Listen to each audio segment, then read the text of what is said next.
सबै साथी इष्टमित्र सबै मेरा भ्युवर्सलाई आजको यो विश्व पर्यावरण दिवसको सबैलाई शुभकामना।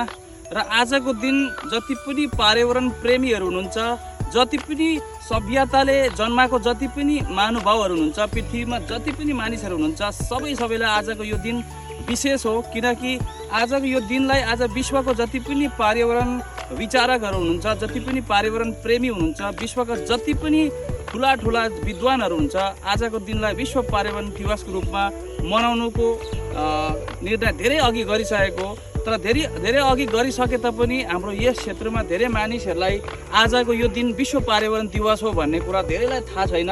त्यसैले आज मैले आफ्नै ग्राम 3 नम्बर सोह्रगाउँ बस्तीमा हामीले खेल्ने यो ग्राउन्डको चारैतिर मैले आफ्ना जति पनि अग्रज हुनुहुन्छ, जति पनि मेरा आफन्त हुनुहुन्छ, उहाँलाई मैले बिहानी उहाँलाई उठाएर उहाँहरूलाई कष्ट दिएर आज मैले ग्राउन्डको चारैतिर मैले आज वृक्षरोपण गर्ने मैले काम गरेँ। र मलाई काममा सघाउने जति पनि इष्टमित्र हुनुहुन्छ, यहाँ मेरो अघि पछि यहाँ उपस्थित हुनुहुन्छ, उहाँलाई धेरै धन्यवाद। मैले उहाँहरूलाई कष्ट दिएँ, उहाँहरूलाई दुःख दिएँ र दुःख दिनुको पछाडि मेरो यही उद्देश्य छ कि जति पनि हाम्रो नानीहरू हुनुहुन्छ उहाँहरूलाई पनि लगायत जति पनि हाम्रो यस क्षेत्रमा बसोबास गर्ने मानिसहरू हुन्छ, सबैलाई थाहा हुनुपर्ने धेरै जरुरी विषय हो।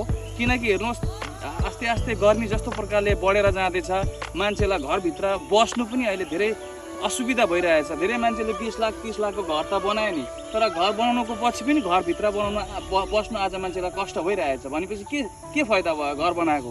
त्यसैले किन चाहिँ गर्मी बढ्दैछ भन्दाखेरि चाहिँ धेरैभन्दा धेरै मात्रामा मानिसहरूले आज डिफोरेस्टेसन गर्दैछन्, आज पेडको धेरै नै कटाउ गर्दैछन्, जसले गर्दाखेरि यो क्षेत्रमा चाहिँ गर्मी बढेर गयो, ग्लोबल वार्मिङ बढ्न गयो। जसले गर्दाखेरि देख्नुभएको छ तपाईँले न्युजहरूमा टिभीहरूमा हेरिरहनु भएको छ, आज ग्लोबल वार्मिङ बढ्नुको कारणले गर्दाखेरि हिमालयको जति पनि बरफहरू छ पिघलिरहेछ, पिघलिनुको कारणले गर्दाखेरि बाढ आइरहेछ, बाढ आउनुको कारणले गर्दा हेर्नुहोस् धेरै मान्छेहरूले आफ्नो ज्यान गुमाइसकेका छन् र धेरै प्रकारको नाना थरीको चर्म रोग सम्बन्धी रोगहरू, अहिले नयाँ रोगहरू, बिमारहरू, दमको समस्याहरू, सास बढ्ने समस्याहरू, नाना प्रकारको समस्याहरू भइरहेछ, अक्सिजनको कमी भइरहेछ।